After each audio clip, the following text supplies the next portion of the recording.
por sus llagas hemos sido sanados. Es un gusto saludarles desde Roma, Italia, y desde este lugar tan hermoso que son las catacumbas aquí, en este lugar tan hermoso, Padre, que hemos disfrutado el día de hoy. Sí, así es. Estamos aquí acompañados del Padre Julio César, que es guía, es salesiano, y a ellos está encargado la guía de aquí de las catacumbas de San Calixto. Y queremos hacerles unas preguntas porque ahorita que nos dieron la guía, nos dimos cuenta de que esta es una de las catacumbas más importantes de las 60 que hay aquí en Roma. Y esto es muy importante puesto que aquí tenemos especialmente muchos signos de los primeros siglos de la época cristiana, y tenemos también los primeros papas de la época cristiana de los inicios. ¿Quién fue San Calixto?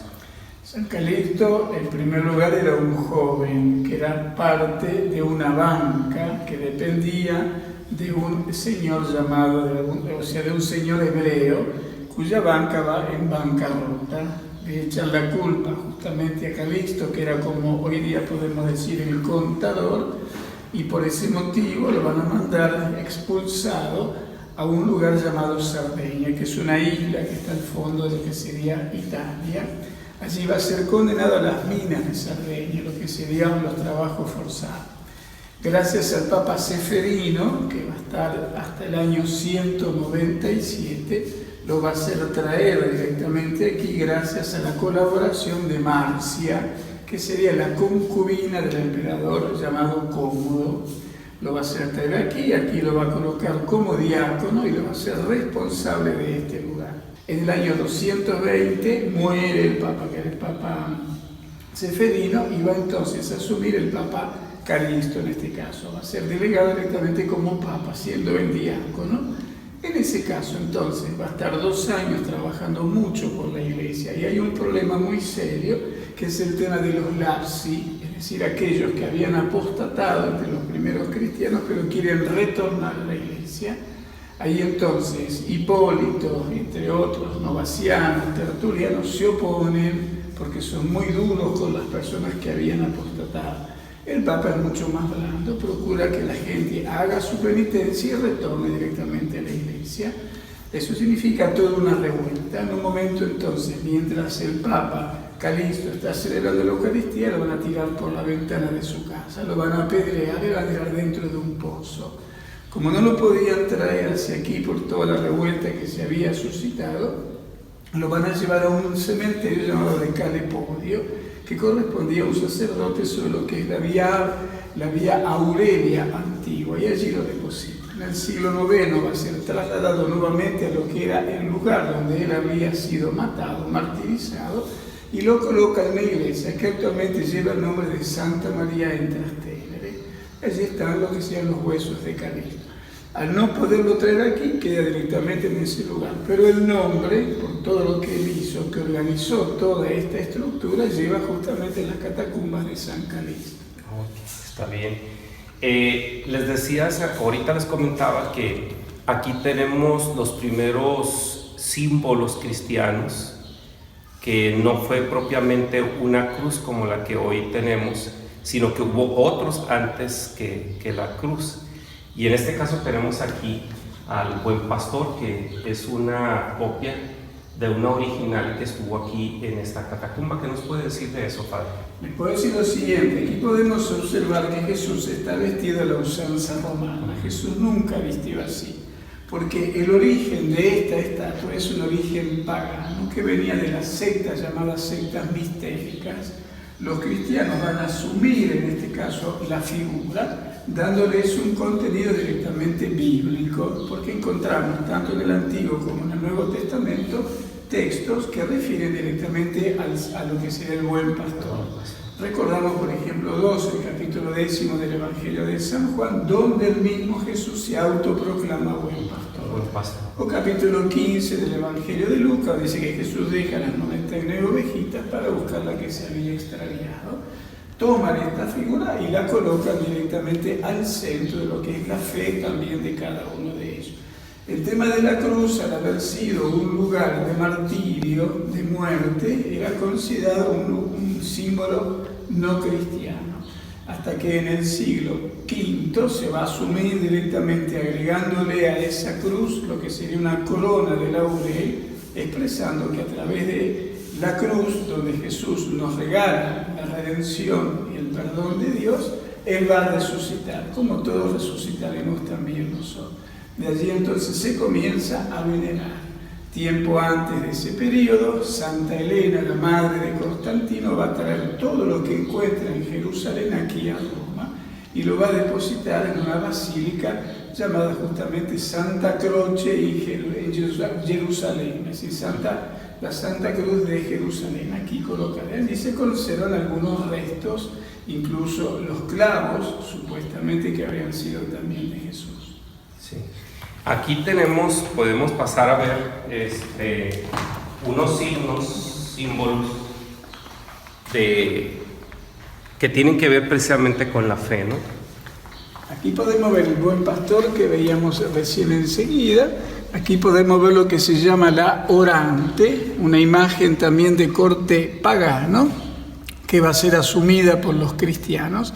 Antiguamente lo que vemos aquí con las manos alzadas, una diosa que representaba la parte pagana va a tener las manos hacia abajo, porque era que acompañaba a las personas que habían fallecido, no pudiendo hacer nada al respecto. Los cristianos asumen esa diosa, pero le cambian la actitud de las manos, indicando el tema de la oración y el tema de la esperanza, tema clave. Vemos aquí las ovejitas que representan que somos el pueblo de Dios que va conduciendo a lo que es la gracia del Señor. Arriba vemos otro símbolo curioso, se llama el pez. El pez conocemos bíblicamente todas las resonancias que tienen por las veces que Jesús los multiplica y lo que tiene que ver también con la tarea apostólica. Pez en griego se dice istis, como leemos hasta allí. Con esta palabra van a formar un acróstico, es decir, cada una de estas letras griegas origina a su vez otra palabra griega y querría decir Jesús, Christos, Seu, Gios, Soter, que quiere decir Jesús Cristo, Hijo de Dios, Salvador.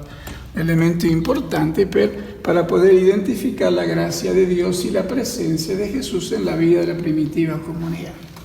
De la palabra Christos van a superponer las dos primeras letras griegas mayúsculas, la J, que corresponde a lo que es la C, en este caso lo que parece una P se llama la Ro en griego, la C y la R en castellano que están superpuestas. Esto también se conoce en España como el crismón, se conoce también como lo que sería el símbolo de Constantino, como les comentaba recién, en el siglo V le van a colocar a esto un ramo de olivo, indicando que Jesús, muerto, ha resucitado. Hay toda una historia, naturalmente, detrás de todo esto. Este es otro símbolo muy importante, finales del siglo IV, principio del V, se llama el ancla. En latín se dice áncora, que significa también... en italiano se dice áncora, en latín se dice spes, que quiere decir también esperanza. Curiosamente vemos algunos símbolos muy interesantes, en este caso el círculo significa Dios Padre, la cruz, Dios Hijo, esto que parecen dos alas de paloma, el Espíritu Santo. Aquí encontramos un círculo no cerrado que sería la humanidad, queriendo indicar que la humanidad inserta dentro de la Trinidad llega a la plenitud también. Muy importante la descripción de este símbolo. ¿Y este otro símbolo? Este símbolo significa lo siguiente, fa riferimento a lo que sería el capítulo 8 del libro del Génesis, cuando Abraham, después de lo que significa el diluvio, espera algún tiempo, va a mandar las palomas que van a retornar en el pico un ramo de olivo, indicando que las aguas van descendiendo, pero que todavía la tierra no está seca. Espera un periodo, manda nuevamente las palomas que no retornan. Por ese motivo, entonces, ya se puede repoblar el tema también de la tierra. Padre, ¿cuántos papas estuvieron enterrados aquí y en qué siglos? Aquí estamos con 16 papas enterrados en total.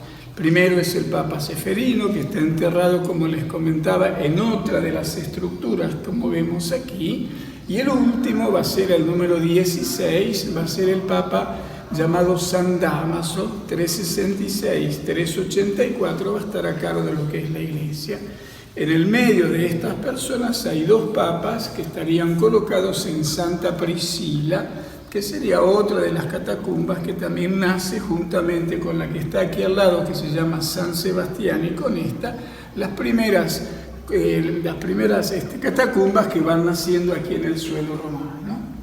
Total son 16 papas. Hace ratito en la guía que nos daba, yo le hacía la pregunta que si se celebraba misa en la catacumba. Usted me dijo que no se había dejado de celebrar misa, aún ahorita actualmente se celebra misa, de hecho ahorita vamos a celebrar misa, pero ¿por qué se celebraba misa en las catacumbas? Se celebra misa por varios motivos. Primero, para honrar a las personas aquí sepultadas, sobre todo los grandes mártires, los santos, los papas, los obispos, que aquí habrían formado parte de esta primera comunidad. Después, por 10 siglos, se va a perder el rastro de la catacumba y eso hace que naturalmente en ese periodo aquí ninguno venía.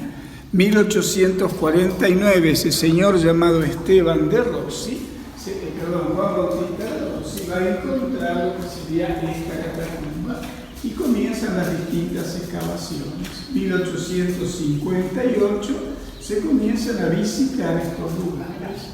En aquella época estaba a cargo de los padres trapenses. En el año 1930 se hace cargo de la congregación salesiana, porque en 1929 fue beatificado Don Bosco y el 1 de abril del año 1934 Don Bosco es canonizado. Curiosamente es un domingo de Pascua, el único santo que se sabe que en un domingo de Pascua se ha canonizado también. Qué bien. Hay una tradición de la iglesia que casi ya se ha perdido, en el que se acostumbraba a celebrar la misa en los fénetros, o ¿cómo podemos sepulcros, decir? En los sepulcros de los santos o de los papas. De ahí viene una tradición de poner en los altares lo que llamamos el ara, donde viene un pedazo de piedra y adentro trae huesos de algún santo. ¿Desde cuándo data todo esto? Se estima aproximadamente lo que sería el siglo II, cuando aquí se comienzan a sepultar los primeros mártires y los cristianos celebraban la misa sobre esas tumbas, besando justamente esos mármoles que allí había. De allí viene la tradición hasta el día de hoy que todo lo que son los altares consagrados disponen de esta piedra, que viene certificado incluso por el Vaticano, expresando qué mártires habrían sido colocados en ese sitio. Qué bien. Otra pregunta. ¿Qué tan cierto es que los cristianos celebraban en las catacumbas porque eran perseguidos? Bueno, eso tiene un poco su versión muy distinta. ¿Por qué motivo? Las catacumbas eran un lugar sumamente conocido, no era ningún lugar de refugio de ninguno, amparado por las leyes civiles, indicando también de alguna manera que era sumamente conocido este lugar por la ubicación que también tenía. Es cierto que en periodos naturalmente de persecución venían aquí a celebrar la misa, con el riesgo de ser tomados cuando subían a lo que era la superficie. Es el caso, por ejemplo, del Papa Sixto II, que está celebrando aquí el 6 de agosto del año 258 y estaba prohibido por el emperador Valeriano. Cuando el Papa emerge junto con 4 de los 7 diáconos que él tenía y otras 11 personas que estaban con él celebrando abajo, lo estuvimos viendo nosotros, van a ser tomados prisioneros y van a ser martirizados, pero siempre en la parte externa, fuera, porque los romanos no cristianos no descendían a las catacumbas, por un lado por el tema de la ley que lo prohibía, por otro lado por la superstición que ellos también tenían de una forma muy arraigada, una cultura muy fuerte en ese sentido. Usted nos habló de un mártir de la Eucaristía. Sí, se llamaba San Tarcisio, era un joven de entre 8, 10, 12 años, probablemente 12, 13 años. En aquella época se vivía mucho menos que ahora, porque se vivía entre los 34 a los 39 años de promedio, e incluso el 40% de las personas aquí enterradas, que son 500.000, llegan a lo que serían ser niños de corta edad, porque no existía la medicina de esa época. Este joven, muy cristiano, venía aquí a participar de la Eucaristía, llevaba habitualmente entre sus ropas las hostias consagradas. En un momento que sale de la catacumba, lamentablemente lo van a asaltar. Por miedo a que las hostias sean profanadas, las va a consumir, pero a él lo van a matar. Por eso se llama el protomártir de la Eucaristía, llamado San Tarcisio, que ha sido nombrado por el Papa Benedicto XVI como el patrono de los monaguillos y las monaguillas. En México, a los niños que pertenecen a la adoración nocturna les llaman tarcisios. Y ahora entiendo por qué les llaman tarcisios. Sí. Hace poquito, el profesor que a mí me ha guiado en mi tesis doctoral de historia se llama el padre Fidel González Fernández, es el promotor de un famoso mártir pequeño que tenía 15, 16 años de México. Ah, sí, el niño mártir. Lo acaban de canonizar. Hace poquito. Joselito. Sí, Joselito, sí. José Sánchez del Río. José Sánchez del Río, así es. Sí. Tengo una reliquia de él, un hueso de él.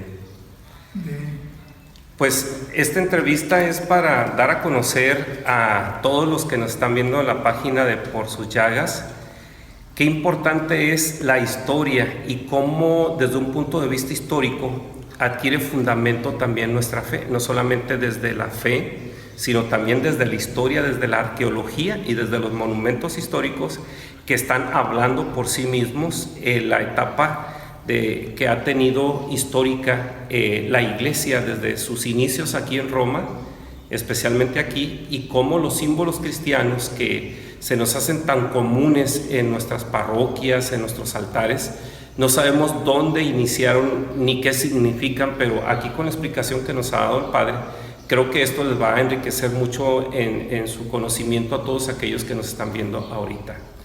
Yo estoy muy gustoso, muy alegre, porque yo tenía hace mucho tiempo el deseo de venir aquí y conocer las catacumbas, porque ahorita les comentaba que cuando yo estuve en el seminario, a mí me tocó exponer los símbolos cristianos, los primeros, y me tocó hacer estos símbolos, los hice en yeso y los coloreé más o menos para que parecieran antiguos. Cuando hice mi exposición los puse todos ahí para que vieran por sí mismos cómo eran y casi del tamaño que originalmente eran. Y por eso me llamaba mucho a mí la atención el deseo de venir aquí a ver las catacumbas en persona, y sobre todo aquí con la alegría y la novedad de que podemos celebrar adentro de las catacumbas, y que para mí eso es un gozo muy, muy grande. El Señor esté con todos ustedes Y con tu espíritu. y que en la bendición de Dios Todopoderoso, Padre, Hijo y Espíritu Santo descienda sobre cada uno de ustedes y permanezca para siempre. Amén. Podemos irnos en paz. Y quedan muchos otros símbolos. Estos son los más importantes que de alguna forma tenemos ocasión de ver. Porque quedan, por ejemplo, el alfa y el omega, que aquí no está retratado. Sí, también está el alfa y el significa omega. el primero y la última letra del alfabeto griego, que quiere decir Jesús, el principio y el fin de la historia. Queda también, que no alcanzamos a ver, pero se puede de alguna forma ver abajo también lo que sería, por ejemplo, el pavo real, que indica la inmortalidad. Queda también, significa el mundo, y esto quiere decir la cruz. Tiene dos significados antiguamente, que sería en este caso los 4 puntos cardinales o los 4 elementos fundamentales de lo que es la tierra. La tierra, el fuego, el agua y el aire. Los elementos. Los elementos propios. También significa para los cristianos justamente los 4 puntos cardinales donde Jesús nos ha mandado, como el mundo también. Entonces estos son elementos de lo que son sarcófagos, como se ven aquí. La cruz bástica se sabe que viene del sánscrito del siglo II antes de Cristo. Aquí tenemos un pastor. Sí. ¿Ese es original? Sí, todo es original. Todos estos Todo pedazos lo que se ve aquí es son todo originales. Todo original.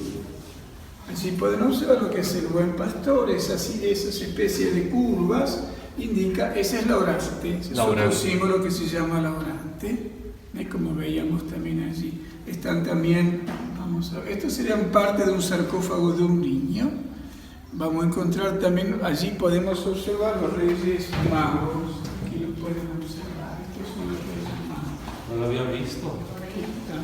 Estos serían los Reyes Magos. Fíjense, se sabe por esto. En algunos lugares encontramos lo que estos sean los panes y los peces, que también indica la Eucaristía. Entonces, los Reyes Magos en algunas catacumbas son 3, en otras son 4 y en otras son 2. Porque también los números juegan toda una serie de elementos muy importantes. También los números es una cosa muy clara. Sí. Bueno, ¿Y este símbolo qué significa? Ese símbolo significa, eso son varias cosas que están allí metidas. Esos son, por un lado, encontramos lo que es el tema de la cruz, lo que es la parte de arriba sería el nombre de una persona que sería quien habría sido colocado en este sitio, que son símbolos justamente como si se llaman anagráficos, es decir, responden a lo que sería en este caso el nombre de una persona. Está colocada la cruz fundamentalmente abajo esa especie de círculo que significa también el mundo. Y aquí alcanzamos a ver una parte mitológica que también solían colocar. En este caso sería de Ulises, que debe atravesar lo que llaman las sirenas. Como las sirenas atraían y allí morían directamente las personas, Ulises se va a colocar cera en los oídos y le va a colocar también cera a sus compañeros. Allí están atravesando ese lugar, indicando justamente todo lo que es el peligro del mundo y las distintas posibilidades que a través de la gracia podemos sortear también todo eso. Qué bien, muy bueno. Mucha información y muy importante eso que nos está diciendo ahorita, ¿no? Toda la simbología que tenía en aquel tiempo. Aquí tenemos otra persona orante, ¿no? Claro, esto sería otro pedazo de sarcófago. Allí hay una orante. Estos son trozos que se han encontrado que han sido colocados también aquí. Y aquí podemos ver rehecho naturalmente.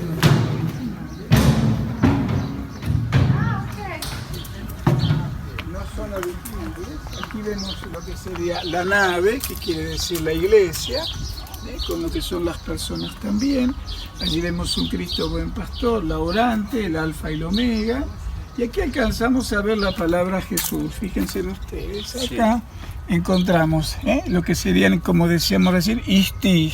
Y aquí, ¿qué es lo que significa? Jesús, Christos, Seú, Dios, Soter.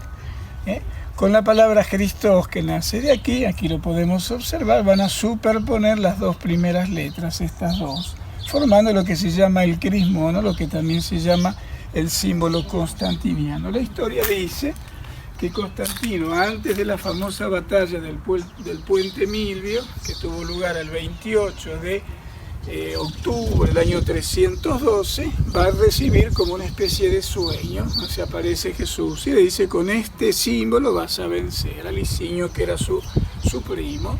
Efectivamente vence, colocando en cada una de las armas y demás esa figura, va a vencer.